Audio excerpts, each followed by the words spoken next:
buenas tardes. Saludo a nuestro presidente de la Junta de Coordinación Política, Mario Delgado, a nuestros presidentes organizadores de este foro hacendario, nuestra compañera de legisladora Patricia Terrazas y también al diputado Alfonso Ramírez Cuellar. Con gusto y a quienes están en la mesa también compartiendo estos resolutivos, a todos los compañeros legisladores federales y locales. Para nosotros fue muy grato hablar en esta mesa 3, órganos de fiscalización y rendición de cuentas. ¿Por qué? Porque tuvimos afortunadamente la presencia de al menos 7 compañeros diputados locales, que son los responsables de las comisiones de fiscalización y rendición de cuentas o los órganos que tienen esta similitud en los congresos locales. Por supuesto, también la participación de secretarios que integran la Comisión de Vigilancia de la Autoridad Superior de la Federación de esta Cámara de Diputados y también de diputados que son presidentes de sus congresos locales. Así que a todos ellos, junto con los diputados federales y quienes abonaron también a la participación de todos, incentivados por la doctora Cecilia Licona Vite, que es una experta preparada en tema no solamente en derecho constitucional, sino también en la parte de fiscalización y rendición de cuentas, y soportados por la participación del Coneval y la Autoridad Superior de la Federación como órgano técnico de fiscalización de esta Cámara de Diputados. Pudimos concluir en varios vértices, por ejemplo, de manera importante estos resolutivos, que la fiscalización y la evaluación son elementos esenciales que se complementan entre sí en el conocimiento y en la revisión del ciclo del gasto público. Creo que es importante resaltar esta vinculación que hacemos, fiscalización y la evaluación.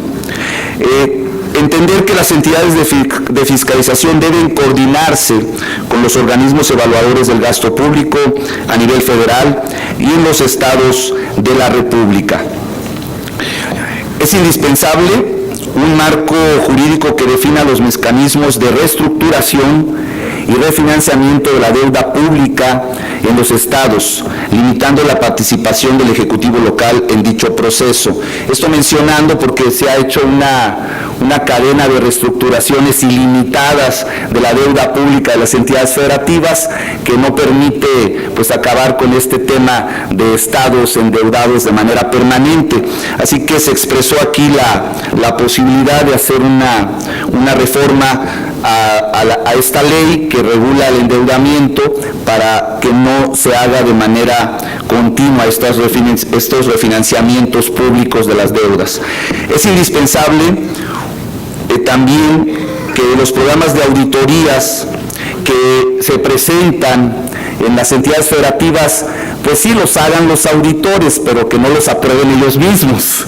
Necesitamos asegurar que todas las legislaturas en nuestro país, aunque no es un ordenamiento federal, todos tienen su autonomía, pero bueno, es una máxima que resulta importante señalar, que sean las comisiones pertinentes en este plano quienes aprueben, porque todavía hay algunas entidades que no dan ese espacio de participación al Poder Legislativo local.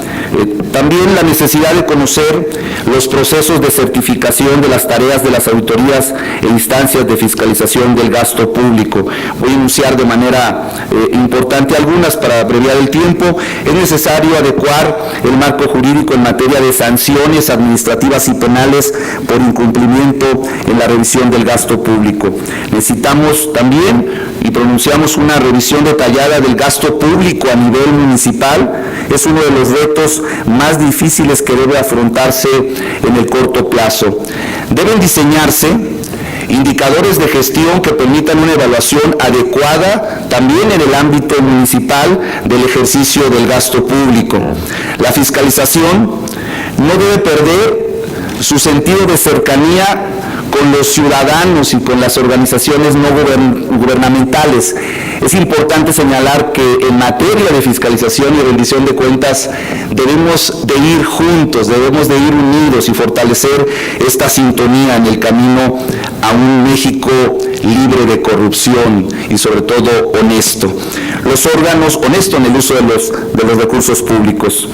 Los órganos de fiscalización no solo deben tener una alta eficiencia y capacidad técnica, sino también disposición política y respetuosa, en el ámbito estricto de división de poderes. Es necesario, lo decían el día de ayer, lo decía México Evalúa, poner reglas de operación en el ramo 23. Señalábamos que es el gran momento que podemos tener para ponernos de acuerdo en que este gasto que se hace en este ramo pueda ser de utilidad y que tenga reglas claras en convenios, en marcos de operación, si es que así lo decide este poder soberano. Es necesario poner reglas también, y hay que tener en vista de las circunstancias a nivel federal y local para que funcione adecuadamente un sistema nacional de fiscalización que armonice las atribuciones en la materia en los 3 órdenes de gobierno. Se requiere hacer un bloque de reformas legislativas. La fiscalización debe servir para que lleguen a modificarse los planes estatales de desarrollo en las entidades federativas. La conclusión también de la doctora Cecilia Licona fue apoyada por la participación de Fernando Renaud Vaca Rivera, director de Enlace Legislativo, y por todos quienes participamos en esta mesa, Enlace de la Autoridad Superior de la Federación, de que los desafíos de la hipermovilidad de los recursos, se oye el término bastante apropiado y técnico, pero es la realidad, la hipermovilidad de los recursos y de la información en el siglo XXI, tanto nacional como internacional, exigen una mayor coordinación entre las instituciones que manejan el flujo de información y de los recursos financieros públicos y privados. Así la mesa concluyó que se debe de avanzar en forma integral hacia la respuesta de estos retos con el diseño de una ley general de fiscalización y rendición de cuentas, con los consecuentes ajustes de las medidas vinculatorias para el sistema de procuración de justicia y sanción judicial.